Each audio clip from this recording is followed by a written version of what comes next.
নমস্কার বন্ধুরা, চলে এসেছি তোমাদের সামনে ছোট্ট একটা মিনি ব্লগ নিয়ে। দেখতেই পাচ্ছ চারিদিকের অবস্থাটা দেখো, ট্রেন দাঁড়িয়ে রয়েছে, কারণ সেদিন ছিল ট্রেনের গন্ডগোল। ওর জন্য আর কি সবাই নেমে আর কি হেঁটে হেঁটে চলে যাচ্ছিলো, শিয়ালদার দিকে রওনা দিচ্ছিল। তো আমরাও সেম ট্রেনে 2-3 ঘন্টা ওয়েট করার পর দেখলাম ট্রেন যাচ্ছে না শিয়ালদা পর্যন্ত। তারপরে আমরাও সোজা হাঁটা দিয়েছিলাম, শিয়ালদার দিকে রওনা দিয়েছিলাম। তো আমরা পৌঁছে গেছিলাম কিন্তু শিয়ালদা প্ল্যাটফর্মে। তো ওখান থেকে চলে গেছিলাম মাকে নিয়ে ডাক্তারের কাছে, কারণ আজকে মায়ের ডাক্তার দেখানোর ডেট ছিল। আমি, মা, বাবা আর দাদা। তো ডাক্তার দেখিয়ে এসে সোজা চলে এসেছিলাম আর কি শিয়ালদা প্ল্যাটফর্মে।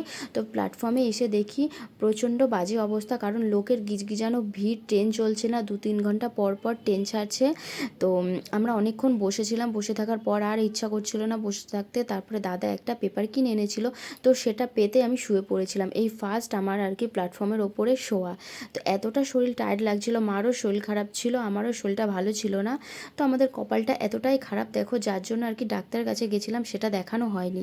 তো অনেকক্ষণ ওয়েট করার পর তারপরে ট্রেনে উঠেছিলাম। ট্রেনে ওঠার পর কিন্তু ট্রেন ছাড়েনি, 2-3 ঘন্টা ওয়েট করার পর তারপরে কিন্তু কৃষ্ণনগর লোকালটা ছেড়েছিল।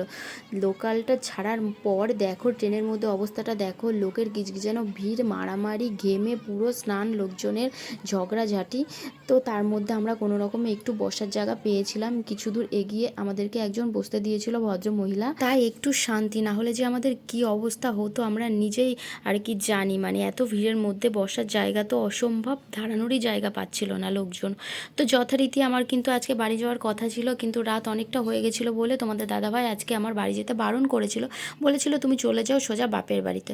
তো চলো আজকের মতো ব্লগটা আমি এখানেই শেষ করছি, টাটা।